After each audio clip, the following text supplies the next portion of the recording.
The power of love is here now. The power of now is here now. The power of you, me, is here to create magic on earth. Welcome back to the Mastering You podcast with Natalie Newhart. Thank you so much for being here. Now let's get to work. All right, guys, welcome back to the show. Those of you guys that are watching the video version on YouTube, I'm wearing my puffy jacket because it's like 0 degrees outside and it's super cold in my basement. So, this episode, I want to cover the second step to vitality. So in the last episode, we covered the first step, the most important step to achieving peak health and vitality in your body, which was vision, right? Like naming your vision, really naming what it is that you want in life, like really painting a super clear picture of what your vision of wellness is. And the second step to achieving that is to become really, really aware of where we are. Okay. So the person that you want to be, the life that you want to live, the person who is in your vision has a certain character about him or her, right? He or she is made up of certain qualities, a certain way of being. So meaning that this person that you want to become, she or he, I'm just going to say she, okay? But if you're a dude listening to this episode, just change it out for he. It just makes it easier on me. But, she thinks a certain way. She feels a certain way about certain things, about she thinks a certain way about food, about workouts, about movement, about her body, about how she structures her day. She takes certain actions and has certain habits. She has certain boundaries that she's not willing to, let herself or let others overstep. She has certain beliefs around, in the world, on the world, and how she really wants to live her life. Okay. And so this person, that if this person are what you can call your higher self, your future self, your highest potential, all of it is the same thing. Okay. This person that is of peak health and vitality, we really want to get with our job is to actually align ourselves with that person. So number one, like this is why we went over step one, was to really name who that person is. Like, what does that look like? What does a person of peak health and vitality look like to you? Your version of wellness, your version as your perfect self in perfect form. What does that look and feel like to you? How does that person think? How does she walk? How does she talk? How does she eat? How does she work out? Like, how does she structure her day? All of these things. Okay. And we want to get so clear about who that person is so we can start to see, okay, where am I not that? Right. And then we can start to align ourselves with that person. Okay. Because like I said, like the people who are, who embody this peak state of, peak state in their mind and body, peak health and vitality, like those people, that set of people is going to have a very unique set of thoughts and the way that they feel and the things that they do and the boundaries that they have, whereas somebody who is after maybe, I don't know, like weight loss, like wanting to look a certain way, they're going to have a very different way of thinking and feeling and behaving than the people who are looking to feel good, right? The people who are looking to feel good, their whole their whole mission is to feel their absolute best. So their movement is going to change depending on how their body feels.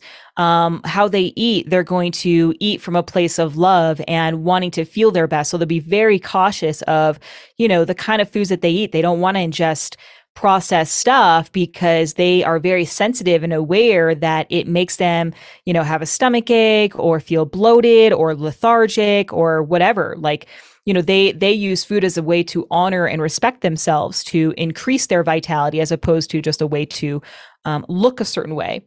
They, people of peak health and vitality, when it comes to managing their time, they make sure that they are not cramming their day with a bunch of stuff, right? Because they're very protective of their energy. They understand that, they want to feel their best. And if they're cramming a bunch of stuff into their day, like, they're going to run out of energy. They're going to start to feel exhausted. They'll feel anxious. They'll feel overwhelmed.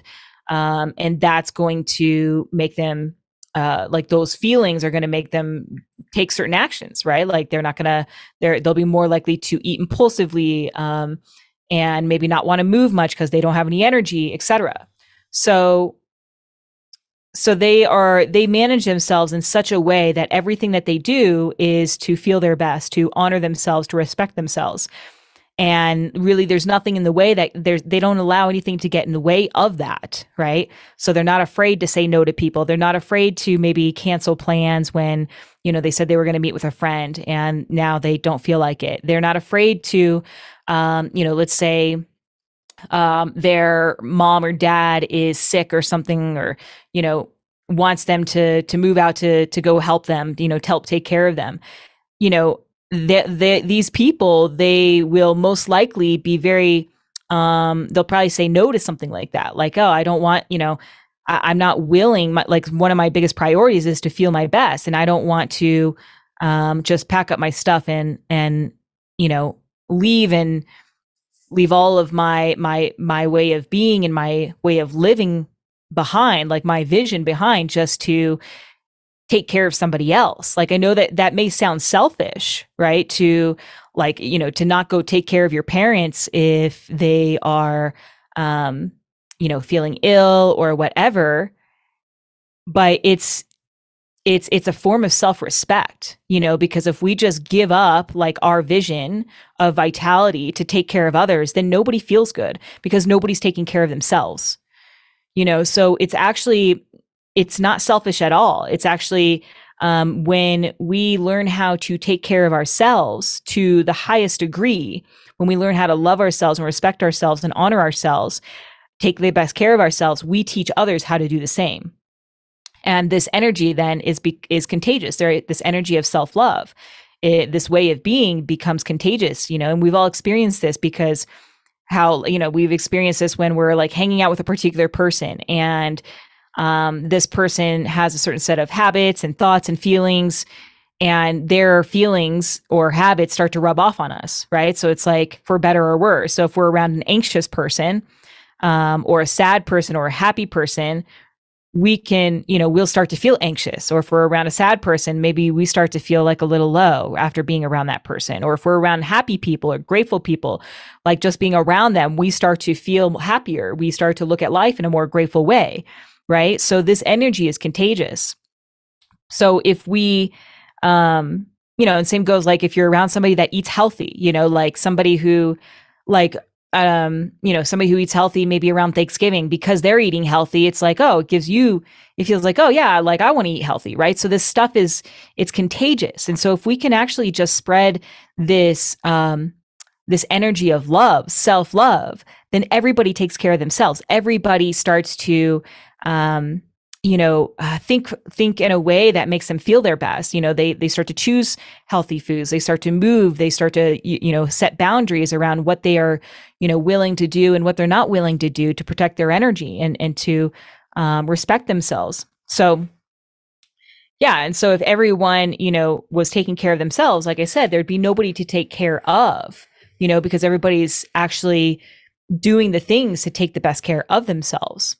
So by serving ourselves, we serve the whole. Okay. So, but what gets in the way of that, right? Because if that was just so easy, then all of us would be feeling really good, right? Everybody would feel healthy. Everybody would be eating healthy. Everybody would be light and lean and fit and active and strong and happy and grateful, and living long and all these things, right? So, but that's not the case. Most people are spinning circles, all day, every day. They're cramming their schedules with stuff to do. They're overwhelmed. They're anxious. They're stressed out and, just getting pulled in all these directions like Facebook and emails and text messages and running people around and cooking and cleaning and doing all these things and taking care of the parents and taking care of the kids and taking care of the husband. That's where most people are at, many people, right? And so what is in the way of you learning how to take the best care of yourself? What is in the way of you stepping into that vision of yourself, your vision of wellness, your peak state and peak form? And the answer to that is our patterns, right? So it's the way that we think, the way that we feel, the way we think that we need to be, the person we need to be, the things we need to do, the things we should be doing. All of this stuff, we've been brought up with certain programming and certain conditioning from our parents, from society, from experiences that has conditioned certain ways of being into us, and we cling to this conditioning. We cling to these certain beliefs. Like, we believe we need to act a certain way, we believe we need to eat a certain way, we believe we need to exercise a certain way, we believe we need to live a certain way. We feel like, oh, I need to, if I said yes to this person, I have to go meet them. Like, that's what a nice person would do. Or, my friend needs help, I should go help her or him, right? Because that's what a good friend would do. I should take out carbs, or I should fast for 14 hours, or I should exercise, or follow the plan, like follow my training plan, right? We have these beliefs of who we think we need to be, how we should act. And that is what stands in our way from taking care of ourselves, because taking care of ourselves is not about following a plan. Taking care of ourselves isn't about doing what we believe is right. Taking care of ourselves is learning how to listen to ourselves, honor our feelings, respect our feelings, learn how to, hear the voice that tells us we need to slow down, we need to rest, we need to take some time off, or we need to just take it easy today, or I need to move my energy in a higher intensity day, or no, I really don't want to go help my friend out, or my mom out, or my dad, or I don't want to go, live with them, or I don't want her to or him to live with me, but we have these beliefs that this is how we should be. This is what a good wife would do. This is what a good daughter would do, a good son would do, a good friend would do, etc. So it's really being aware of what kind of beliefs do you have, that are preventing you from taking the time to take care of yourself and to listen to yourself, right? To listen to honor your feelings.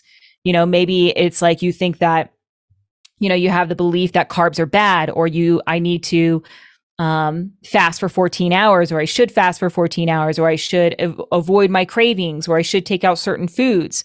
Like, these beliefs are the reason why we tend to feel like shit. Right. So it's like when we focus on, for example, I just had a girl, actually, I was on a call with her the other day, and she was like, oh yeah, I'm feeling, we had talked like one day, and then we were following up with some text messages, and she's like, in the text message, she was like, oh, I'm feeling really good. I'm just ignoring my cravings, and I'm just ignoring my temptations. No matter how tempted I am to eat, I'm just ignoring it. And I was like, whoa, whoa, whoa, pump the brakes. Like, we do not want to do that. Like, that is like, that's the same thing as dieting, right? And that's a reason why people they're stuck. This is why they keep spinning in those cycles of deprive and binge, deprive, binge, deprive, binge. And they never feel like they can never develop the empowerment and the peace and the trust with themselves around food. And it's not the food itself, it's the belief that I should ignore my cravings, or carbs are bad, or chocolate is bad, or I need to fast for X hours, right? So it's the belief. So really ask yourself, what sort of beliefs do I have that are preventing me from learning how to listen and take the best care of myself? So I wrote down some. So here's like just some examples. Like, the list goes on forever, but beliefs are like, I'm a nice person, I'm a giving person. It's selfish to put myself first. So just kind of like, as I go through these, just see if any of these kind of resonate, and also to come up with your own, right? But this is just going to give you an idea of like what beliefs are. Another is, I need to work hard before I can rest. So I have to work out every day. I have to work out hard every day. I have to cook dinner. I have to clean the house because that's my role. I should make lots of money. I should buy nice stuff with the money I make. I should get as many things done in my day as I can. I should always be busy. I should always be doing something. I should always work hard. I can't trust myself around food. I need to track macros. I need to count calories or follow a plan. X food is bad, chocolate is bad, or carbs are bad. This food is going to make me fat, therefore I can't eat it. I'm not motivated. Working out doesn't come easy for me. Working out is so hard. I have to work out for 60 minutes a day. I have to go hard in my workouts. I have to walk 10,000 steps. My body is broken. I'm big bone. Nothing ever works for me. I'll never get there. I can't create the body or life I want because of XYZ, because I have kids, because I don't have a support system, because I don't have X amount of money, like whatever, right? The list goes on forever. This is the thing that actually keeps you trapped. So really be aware, because as soon as you start to adhere to these beliefs, as soon as you cling to these beliefs, boom, you're done, man. Good. You're not going anywhere. Like, you're just going to spin. Like, you're stuck in like the most sludgiest, stickiest quicksand or mud, right? Like, these beliefs are just boom. It just puts an anchor. It just anchors you down. You're not going anywhere. Okay. So long as these beliefs are here, they will perpetuate whatever cycle that you're stuck in. All right. And the interesting thing is, like, we think when we're caught in them, it's really hard for us to see ourselves. This is why it's so, so helpful for us to have a coach like that really understands what they're doing, not just like any random coach, right? But, a coach that has like been through this process before, has already done the self-discovery, the self-mastery work. So because there's these beliefs that you think are real and true, you think that you need to do this. You think that you have to, you think that your body is broken, or, that you have a slow metabolism, or you think that you need to work hard. You think you can't trust yourself around food, etc. You think that, it's selfish to put yourself first, like whatever, like these beliefs are not real or true. The only thing that makes them real and true is your belief in them. And the only reason why you really probably believe them is because you've taken them on from somebody that is important to you, like your mom or your dad, or you've heard it so many times, or you've taken it on from somebody that you look up to, like, I don't know, like a teacher or something like that, or you've heard it so many times from like social media or a podcast or friends or whatever, that you just started to believe them as real and true. And as a result of making them real and true, that's how you are stuck in this sludge. Like, this is why you're not moving, right? And so these beliefs, they've been implanted by you, by someone or something, and they are literally driving the actions that will keep you stuck. They're driving the actions that don't align with the person you choose to be, the person that we said, your higher self, the person that's in your vision. And they're driving the actions that align with who you are now, right? They're driving those actions. So, you believe that, your body is broken. Like, if you really truly believe that, like there's something wrong with your body, well, I mean, if that's the belief, like, you're not going to really have much faith that anything's going to change. So it's like, why even try? So what happens is, when we believe that, we really, like, we might try something, we might try a new plan, but it's like, we don't really believe it's going to work because we think our body's broken. So we'll give half effort. And so, like, it's just a matter of time till we just like maybe stop eating so well, or we stop working out, whatever, and so we just find ourselves stuck in the same place. If on the contrary, like maybe let's say, we believe that, we have to, or let's just say it's selfish to put yourself first. That's a big one, right? Especially with moms. It's selfish to put yourself first. So then, of course, it's like, if that's a belief, then you're definitely not going to be putting yourself first, because like you think that's rude. You don't think that's like what a mom should do. So you will continue to put everyone else first. And as a result of putting everyone else first, your energy will become depleted, and you'll have no energy to do the things that are good for you, and to really give yourself the time and space that you need, even just like sitting still, right? Because it's like, after you've taken care of everybody else, then you think that, oh, well, now I need to take care of myself. Maybe you go work out. Maybe you I don't know, go for a run or whatever, but it's like there's no time for you to just sit and be. And so it's like, or maybe you don't work out, right? And you just and so because you're just so busy and so drained from helping everybody else. So you'll never step into that vision of vitality if you have the belief that it's selfish to put yourself first. Same with like another example is like I have to go hard in my workouts. This one was mine. I thought that like I had to work out for 60 minutes a day, and I had to make my workouts hard, and no matter how I felt, like I just had to get myself through it, right? I had to follow the plan essentially. And that goes for diet plan and training plan. And so as a result of believing that, what happened is I just forced myself to the gym. I just did the plan. I just did what was on the plan. I just got through it. And like I never, because I was so, because I believe like that's just what you had to do in order to feel your best, to feel and look your best. I never felt good, right? Like I always felt tired. I always felt drained. I always felt kind of like, and I started to develop kind of like just some hate kind of with the gym because it just started to feel more like a chore rather than something that I actually enjoyed doing. So as a result, that only lasted for so long. Eventually my body just got so stressed out because I wasn't listening to it. I was just forcing myself to get to the gym. The workouts felt like required twice as much energy because I didn't want to be there. And so I was always tired, and I never felt, I was never giving myself the time to rest because I always felt like I needed to go to the gym, right? I couldn't take a day off of rest.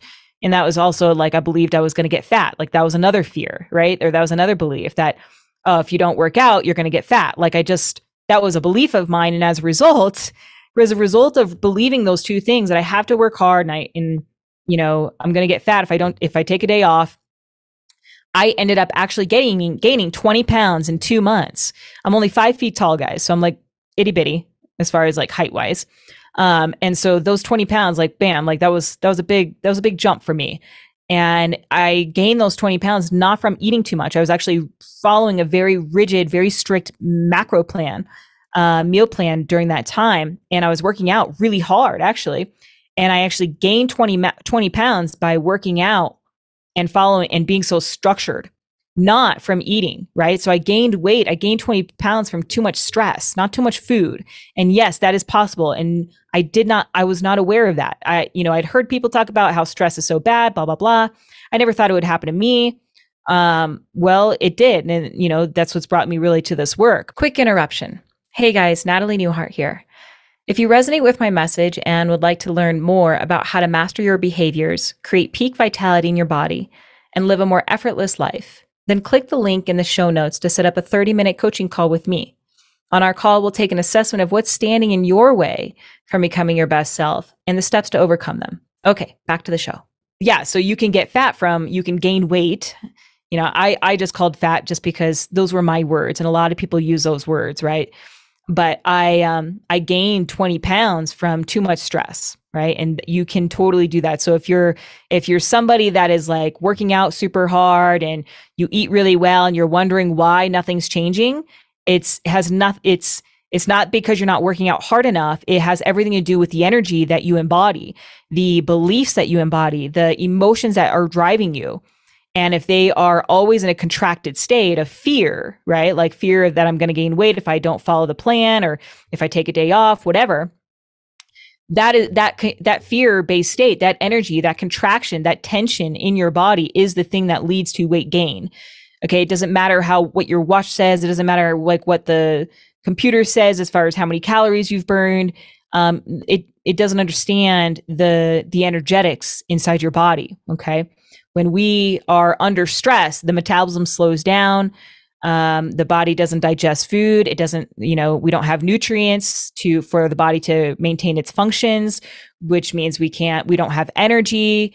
All of our processes start to shut down. Okay. So, I've kind of gotten a little bit off topic there, but so the point is that we need to, like, these beliefs are the root of everything. Okay. They are the root of your physical body, of your physical reality, how good you feel. If you don't feel good, these beliefs are the reason why you're not putting yourself first. You're not able to take care of yourself. Okay. And so we have to start to take assessment of what are our beliefs. Where are we? Where are we standing? What thoughts are running through my mind day in and day out? What are my feelings and my beliefs about certain things around food, around working out, around around my schedule, around to-do lists, around the family, like whatever, who I need to be as a mom, like who I think I should be, what I should be doing all day, every day, and who or what taught me that, where did those beliefs come from? Because again, like I said, these are the things that are keeping you from looking and feeling your best. It's not the food. It's not the exercise. It's not your genetics. It's none of these things. It's the energy that you embody that's driving all of your actions. And if the energy is not coming from a place of self-love, then you will be just giving your energy out to everyone and everything. And this is why you don't feel good, because you are not with yourself. You're not taking care of yourself. You're not allowing yourself to slow down and listen to your feelings and tune in and give yourself what you need when you need it. Okay. And the thing is, that love is a forgotten frequency, right? This is something that has been really like pushed down, right? And kind of seen as weak, honestly. But it is everything but weak. It is so so unbelievably powerful to learn how to take the best care of yourself. And the thing is that this is a frequency has been forgotten, right? Learning like self-care, self-love. And so a lot of, the reason why most of us don't have this self-love within us is because there's not many people out there that are embodying this love, right? Especially in our Western culture inside, like at least the United States. Because I know I got some people around the world that are listening to this podcast. We have been just so programmed and conditioned to be in a state of busyness and always achieving and always striving for the next thing. I should make more money. I should get more clients. I should have a six pack. I should win this race or win this competition. Like we're always seeking this like achievement. And if we're always seeking, and it's like, well, why are we even seeking this stuff? We most of us aren't aware of why we're doing it in the first place. We're just doing it because it's what other people are doing. Or it's like, we want to be seen. We want to feel, we want attention, or we want to feel valued, or, we want people to give us a pat on the back or whatever, and it's like learning how to flip this around and be the person that you pat yourself on the back. Like you don't need somebody else to see you or love you or say how great you are. It's like, no, I'm worthy of love. I'm deserving of love with or without some of this accomplishment, with or without this body. And yet the thing is like, we have been told in this, Western side of the world that we are not enough unless we have these things, unless we have the body, the house, the money, the pretty looks, the eyelashes, like whatever, the makeup and all this stuff. And so we spend so much of our energy trying to strive to look this way, as opposed to just taking really good care of ourselves, like learning how to listen to ourselves, slow down and really tune in and feel, what do I need? When do I need it? And so, so this energy is simply transferred from one person to the next. And, like I said, most people, like most of our beliefs we've taken from our parents. And so if our parents don't take good care of themselves, it's very, very unlikely that you take good care of yourself, right? If your parents have been the one that tells you, oh, you need to work hard for money and you can't rest until all the work is done, or you need to achieve such and such thing. Like then that's where it was really imprinted in us that, okay, like I need to achieve this thing, or it's not okay to rest. Like I need to check off all these tasks before I can actually like sit down and just give myself time to breathe. Right. And so we'll never achieve peak health and vitality in that way. So if you think you need to eat a certain way, again, like you took on that energy of fear from someone who lives in that fear and that belief that you need to eat a certain way. Okay. So you just took that on as true. So for example, for me, I used to think like, Well, I used to think like, I mean, I've thought so many things, right? I've gone through all the diet phases, but one of the things was the intermittent fasting, right? Like I was fasting for, I don't know, 12, 14 hours a day. It wasn't like, I think I was trying to do 14 hours at one point.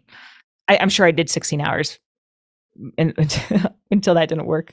Um, but like, so I took it on as real and true, like, oh, this is what I need to do, right? Like I need to fast for 14 hours. This is what's going to make me feel my best, etc.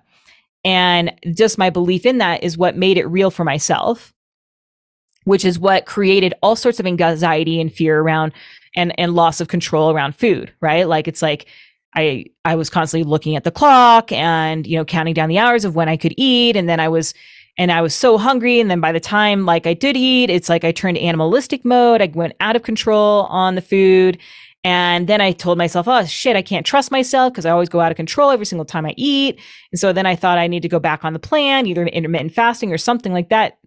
And it just worsened my relationship with food. It just caused me to restrict and deprive. And so, and that binge is the result, is what happens when you restrict, right, and deprive. That's what I meant. Sorry, I meant deprive and binge. So every time I, you know, tried to fast for 14 hours or 16 hours, force myself to do that, it like I would always, on the other side, I'd always have like this out of control feeling. Okay, and so until I realized that trying to control was the thing that was actually making me go out of control. Right, it took me a lot of time before I realized that. Okay. And so as soon as I realized that, I was like, oh, this isn't for me. Like intermittent fasting does not work for me.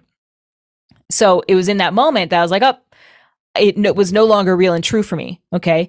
So, but I'm just saying, like, this is an example of how we have to really hunt ourselves. Like these things, these beliefs that we have, and maybe you're not even aware of them, they are driving your actions and keeping you stuck in perpetual cycles that will never take you where you want to go, that will never take you to peak health and vitality.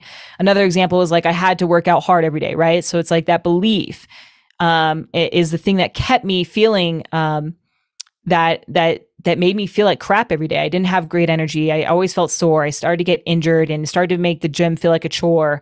And actually, like, it made me feel worse. And I actually started to gain weight by way of that belief that I need to work out hard every day. So I had to get rid of that belief because it was not serving me. So you just have to really hunt yourself. Like, what are those things that I feel like I'm like attached to, essentially? You know, what are those things that I'm always thinking about? Like, that's always on my mind. You know, that my mind obsesses about. Right. And I like to think about it as like the mind as opposed to I'm. It's like, what is the mind always obsessed about? What is my mind always obsessed about? Because then it kind of helps create some distance around like, what does this crazy mind think? And what is that creating in my life?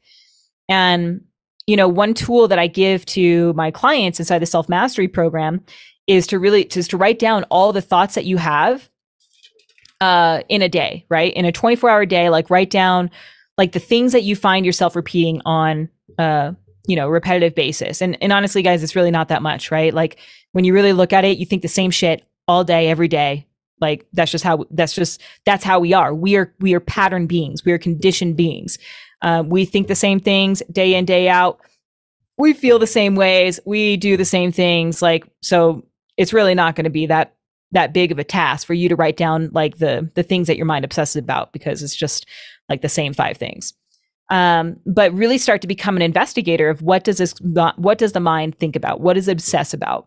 And just be curious. Like, no need to judge yourself or, you know, judge what you find or anything. It's saying like, oh, I shouldn't do that, or I shouldn't think that, and oh, like I'm so fucked up or something like that. You know, it's just being aware, right? It's just in fact, it's like I like to see it as something fun and exciting to do, because this is literally the step to creating everything that you want, is to see, okay, where you know, what am I thinking, and what is that creating? Is that creating the peak health and vitality I want?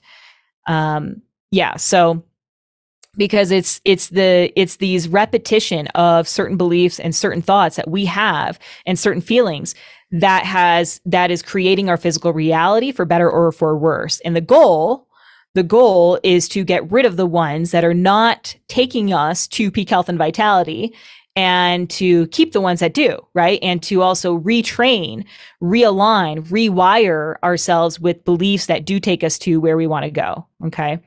So, yeah. So for like, I already kind of did that example. I was just looking at my notes here. But like, again, like if I believe carbs are bad and I've thought that for many years, that will mean that I likely am afraid of carbs.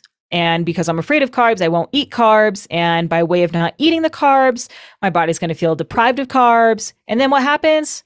We all know we binge on carbs, right? We go out of control. And then when we go out of control, we say, oh, I can't. We damage our trust within ourselves. We think we can't trust ourselves and that we need a diet plan or a structure because I can't trust myself around food, which means that the cycle just continues. And oftentimes people end up actually gaining weight because of all the stress and the anxiety and the yo-yo patterns, so, and that is like the worst combination, if you didn't know, is stress and food, essentially, right? Stress causes us to store weight because it really shuts down the body, keeps it in a very storing mode, fat storing mode, just for survival purposes. It's like if we're, starving, like our body's going to want to prepare for this starvation by, really not being very liberal with our calories. It'll want to save those calories, store them. It won't burn them so readily. And so if we're under the stress, then we're eating, it's like we're eating and that body's going to store those calories, right? And it's all just, for our own benefit, actually. It's just where our bodies are ancient, okay? And the thing is, we don't have those same struggles anymore. It's not like we have to worry about survival or starvation or anything like that, okay? So, but the worst combo is stress and food. It's like a fat storing atomic bomb. So having those beliefs, any sort of like beliefs around food or needing to control your food, is just going to create that stress, and it's just going to take you in the wrong direction.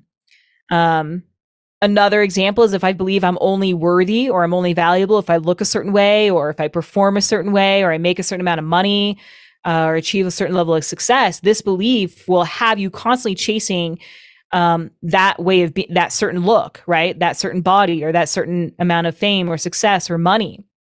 And it won't give you, if we're always chasing this thing, it's not going to give you the flexibility, the freedom, the ability to slow down and listen to your feelings and take care of yourself, take care of your mind and your body. If you're always needing to do something or get somewhere or achieve something because your self-worth is placed on this thing, right?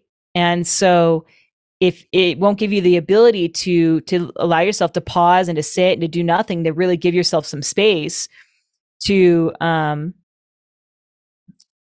to give yourself whatever you actually feel like you need, like maybe what I need is sometimes I just feel like coloring, sometimes I feel like stretching, sometimes I feel like just sitting outside with a cup of tea, sometimes I feel like going to dip in the cold, the river, a cold plunge.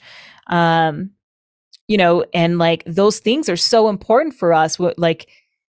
Our body's always telling us what it needs to feel its best. It's just that we're so usually on autopilot and trying to achieve something that we believe we need to do or should do because our self-worth or our self-love is placed on this thing or this person or whatever it is.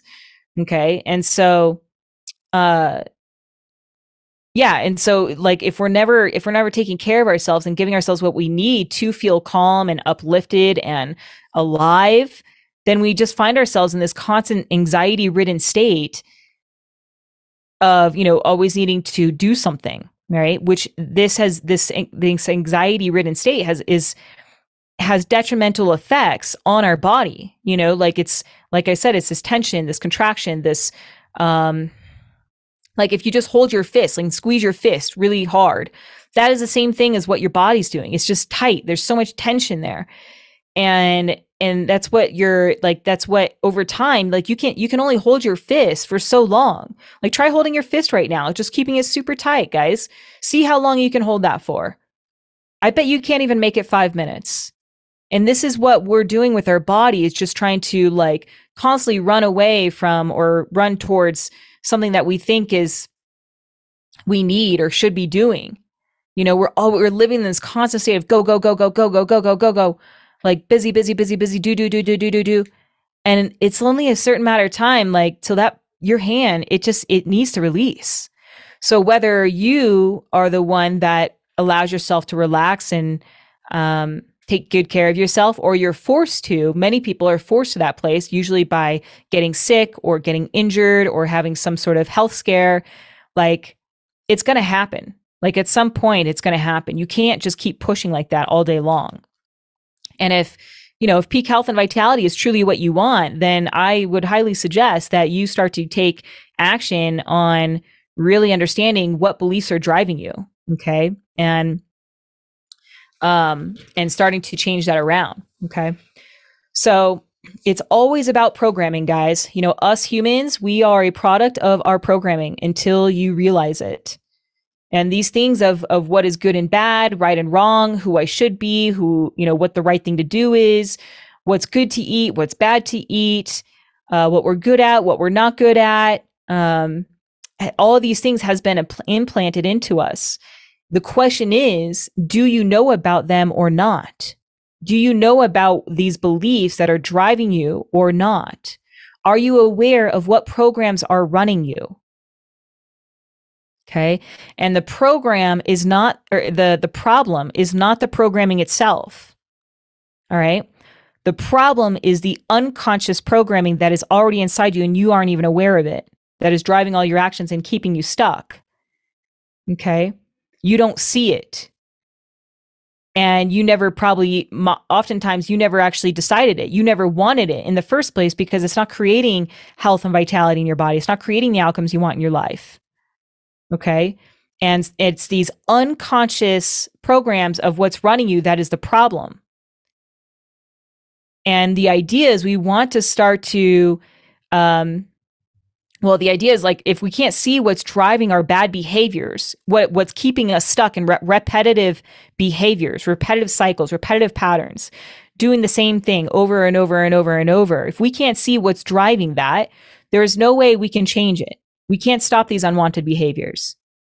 So in order to stop that cycle, in order to stop that pattern, in order to course correct and change the direction of where we're going in our life and what we're creating, in order to create health and vitality in our life, we have to see what is driving us. We have to develop the skills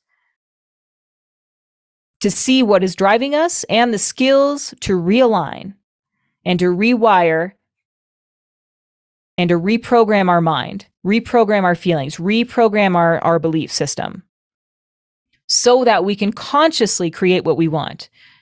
So we can consciously create the body and the life we want. We can consciously create our vision of wellness, your vision of wellness, not my vision of wellness, your vision of wellness. So it's not a coincidence that we end up where we are. It's not a coincidence that we end up with peak health and vitality. And this is what we do inside the self-mastery program. Okay. So if you are ready to take that on, and it is no easy task. And, this is why I have people apply for the self-mastery program, because I want to make sure that the people who come into it are very much aware and ready and willing to do the work that's required. I don't want to waste my energy on people who are going to just dip their toe in the water. You have to be really ready and willing to want to figure yourself out and start to clean out all the garbage that's keeping you stuck. You have to really, really want to not be living in the same cycle anymore. That's usually the point. And like I said, for some of us, we have to wait until shit gets real bad in our life, where we're just like, we're super depressed, or we're gaining weight, like, fast, or we're just super unhappy. Or maybe like somebody in our family dies and it just really wakes us up, or maybe we get close to a near death or a health scare or something like that. Usually we need something like that to really shake us out of our routine, to be willing to do something different, to step out of what we've been doing, to get away from this bullshit diet and self-help stuff and start to really learn how to master yourself. Okay. So if you want to learn how to create peak health and vitality in your body, which means learning how to take the best care of yourself. so that you can feel your absolute best. You feel you are living the life that you want. You're creating the life of your own design. If you're ready for that, then come apply for the self-mastery program. I think the next one is going to start February 22nd, which is probably going to be, way too late by the time this episode gets out. But you can do it in the group format, or you can also just do it work one-on-one with me. So it's just that the group format is a little bit cheaper. But if you don't mind investing, a little bit more money to work one-on-one with me, you can get started right away. Okay. So that's going to be it for this episode, guys. If you have any questions, as always, feel free to reach out to me. Love helping you. And I think my speaker just changed. Yep, there we go. So you can message me on Instagram. I'm at natalie.newhart, or email me, or schedule book a discovery call with me if you want to just kind of feel me out, or you want to just kind of take a deep dive into how I can help you, and maybe just hear out like some of the things that of what I would have to say as far as your path to getting to where you want to go. Book a call with me. There's no pressure, absolutely no pressure to, once you're on the call with me that you're like, that you have to work with me. Oftentimes, the thing is I'm going to actually be the one choosing whether I want to work with you because I want to make sure that that my energy is going to the right people that are going to use it instead of just, just kind of in one ear and out the other and just kind of give up halfway. So but like I said, feel free to book a call with me and we can see if you're a good fit. And I hope you all have a wonderful day. Much, much love. We'll see you soon. Thank you so much for tuning in to the Mastering You podcast with me, Natalie Newhart. I hope you're feeling more empowered and inspired on how to master your mind, your body, and your life. If you don't want to miss your next training with me, be sure to subscribe to the show wherever you consume your podcasts. And definitely connect with me on Instagram. I'm natalie.newhart on Instagram. Much, much love to you all. Until next time. The power of love is here now. The power of now is here now. The power of you, me, is here to create magic on us.